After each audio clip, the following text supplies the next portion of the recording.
J'ai eu, à de nombreuses reprises, des conversations avec des personnes qui insistaient sur le fait que Jésus était noir africain.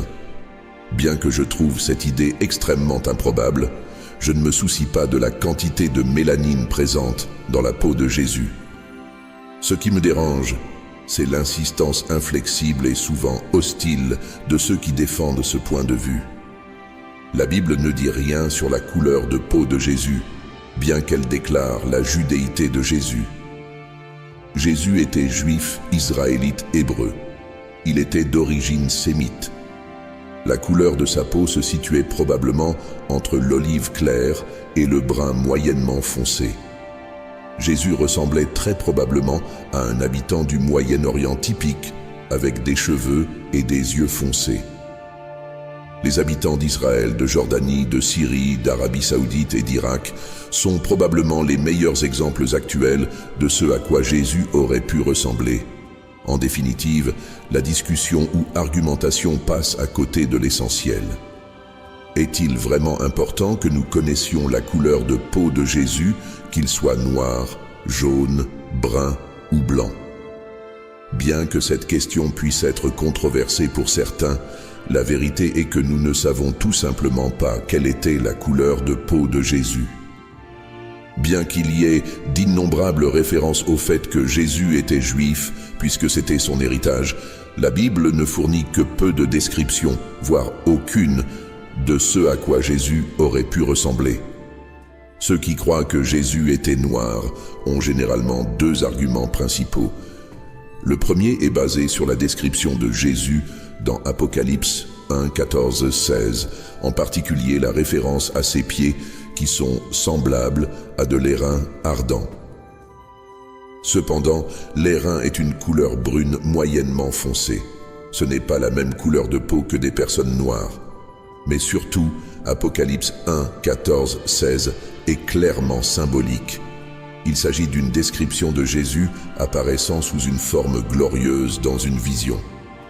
Devons-nous croire que Jésus avait littéralement des yeux de feu? Apocalypse 1, 14, une voix comme le bruit de grandes eaux. Verset 15, 7 étoiles dans sa main droite, une épée qui sortait de sa bouche et un visage qui brille comme le soleil. Verset 16. Bien sûr que non. Nous ne devons pas non plus croire que les pieds de Jésus étaient littéralement de la couleur de l'airain ardent. Le deuxième argument est que, puisque Joseph et Marie ont emmené Jésus en Égypte pour le cacher à Hérode, Matthieu 2, 13, 14, il devait ressembler à des Égyptiens. Et comme l'Égypte se trouve en Afrique, cela signifie que les Égyptiens sont noirs. Par conséquent, Joseph, Marie et Jésus étaient noirs. Ce raisonnement comporte de nombreuses erreurs. Joseph et Marie n'avaient pas besoin de se fondre dans la masse en Égypte. Ils devaient simplement se trouver en dehors du territoire, contrôlé par Hérode. Hérode n'aurait pas eu le pouvoir d'ordonner le massacre d'enfants en Égypte, même s'il avait découvert que Jésus s'y trouvait. Oui, l'Égypte se trouve en Afrique et les Égyptiens sont des Africains. Mais les Égyptiens ne sont pas noirs.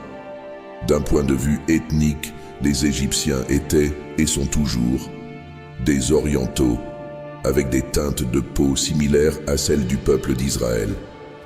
Bien que ces deux arguments soient les plus fréquents, j'ai entendu d'autres arguments revendiquant la couleur ébène de Jésus.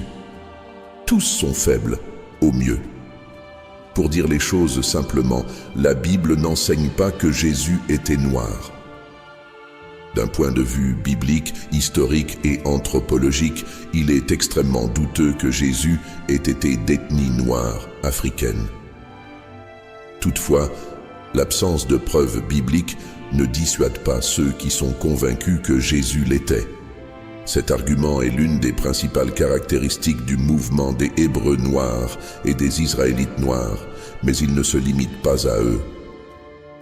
La question se pose: pourquoi est-il si important pour de nombreuses personnes d'ascendance noire africaine que Jésus ait été noir? La réponse, à mon avis, est la même raison pour laquelle les Européens caucasiens ont, pendant des millénaires, représenté Jésus comme ayant la peau claire. Nous voulons tous que Jésus nous ressemble. Alors que Jésus est rarement représenté de nos jours comme blond aux yeux bleus, ce fut pendant un certain temps le portrait prédominant, du moins aux États-Unis. Si la plupart des chrétiens américains comprennent que Jésus avait très probablement une apparence orientale, ils ne se le représentent pas vraiment de cette manière dans leur esprit. L'idée qu'il ressemblait probablement plus aux membres de l'ISIS que l'on voit dans les journaux qu'aux acteurs caucasiens qui l'incarnent, généralement dans les films américains, est, bien sûr, difficile à accepter pour beaucoup. Pour plusieurs, il s'agit d'une réaction excessive aux représentations totalement inexactes d'un Jésus blanc. Quoi qu'il en soit, la teinte précise de la peau de Jésus n'a aucune importance. C'est probablement la raison pour laquelle la Bible ne donne nulle part une description physique de Jésus, si ce n'est qu'elle dit essentiellement qu'il était ordinaire. C'est le prophète Ésaïe qui nous donne la meilleure description de l'apparence physique de Jésus. Il s'est élevé devant lui comme une faible plante, comme un rejeton qui sort d'une terre desséchée. Il n'avait ni beauté, ni éclat pour attirer nos regards, et son aspect n'avait rien pour nous plaire. Ésaïe 53, 2. Si la couleur de la peau et le teint de Jésus étaient importants, Dieu nous en aurait parlé. De plus, présumer que Jésus est d'une couleur ou d'une autre revient à spéculer sur des informations qui ne se trouvent pas dans les Écritures. De telles conjectures sont inutiles et peuvent conduire à des querelles stériles. 1 Timothée 1,4, Tite 3,9. Le fait est que la couleur de peau de Jésus n'a pas d'importance dans le schéma global de la rédemption. Éphésiens 1,7, Colossiens 1,14. Alors, de quoi devrions-nous nous préoccuper lorsqu'il s'agit de Jésus? Pierre nous dit « Sa divine puissance nous a donné tout ce qui contribue à la vie et à la piété, au moyen de la connaissance de celui qui nous a appelés par sa propre gloire et par sa vertu. » 2 Pierre 1,3. En d'autres termes, Christ nous a appelés à une vie de gloire et d'excellence morale, aussi bien ici sur terre qu'au ciel. Nous devons vivre une vie pure et juste pour sa gloire. Le message de ce passage est clair. C'est sa gloire et sa bonté qui attirent l'homme à rechercher la vie et la piété en lui. Cela n'a absolument rien à voir avec son apparence ou la couleur de sa peau. Pierre nous dit aussi que Dieu ne fait point exception de personne, 35, mais qu'en toute nation, celui qui le craint et qui pratique la justice lui est agréable. Actes 10, 34, 35. Lorsque Jésus nous demande d'aller dans le monde entier et d'enseigner l'Évangile, il nous dit qu'il n'y a pas de barrière culturelle ou raciale, que nous sommes tous un en Jésus-Christ. Paul s'en fait l'écho dans sa lettre aux églises de Galatie. 28, il n'y a plus ni juif ni grec. Il n'y a plus ni esclave ni libre, il n'y a plus ni homme ni femme, car tous vous êtes un en Jésus-Christ. Galates 3, 28. La couleur de la peau de notre Sauveur n'a aucune incidence sur notre partage de l'Évangile. La couleur de peau de notre voisin ne doit pas non plus nous empêcher de lui transmettre le message de l'Évangile. Romains 1, 16. Les apôtres de l'Église du 1er siècle se sont adaptés aux cultures des pays étrangers. Mais ils ne l'ont jamais fait au détriment de leur fidélité à la loi du Christ. 1 Corinthiens 9, 19, 23. Paul changeait peut-être sa méthode d'enseignement lorsqu'il entrait dans une nouvelle culture ou un pays étranger, mais il n'a jamais changé son message.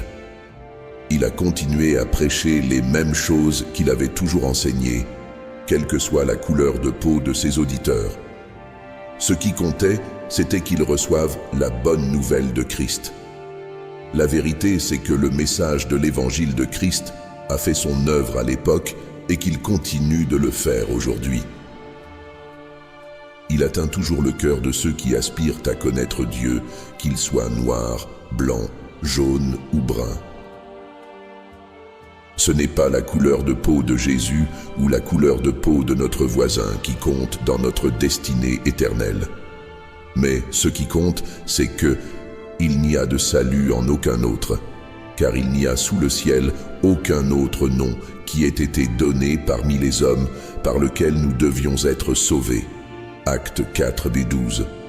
Dieu s'est fait chair, Jean 1, 14, afin de pouvoir porter nos péchés dans son corps, 1 Pierre 2, 24, sauvant ainsi pour lui-même une multitude de personnes de toutes nations, tribus et langues.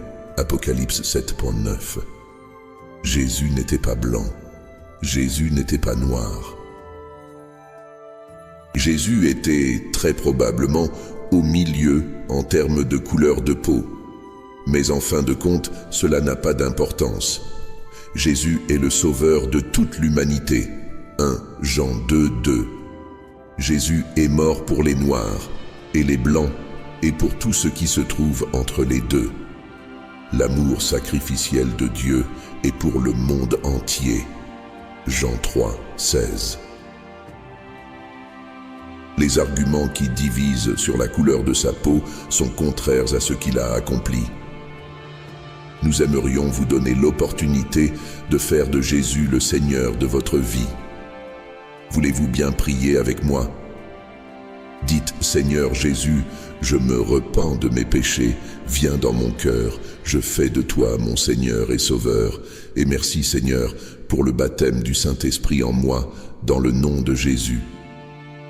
Par cette simple prière, nous croyons que le Saint-Esprit vous conduit sur le chemin de la nouvelle naissance. Allez dans une bonne église qui est basée sur la Bible. Donnez à Dieu la première place. Nous espérons de tout cœur que ce message vous encouragera. Si vous connaissez quelqu'un qui puisse être encouragé, s'il vous plaît, envoyez-le lui. Édifions le corps de Christ ensemble. Nous publions régulièrement des messages, des shorts et des prières. Appuyez sur la cloche des notifications pour vous le rappeler. Merci infiniment de nous soutenir en vous abonnant à notre chaîne. Que Dieu vous bénisse merveilleusement.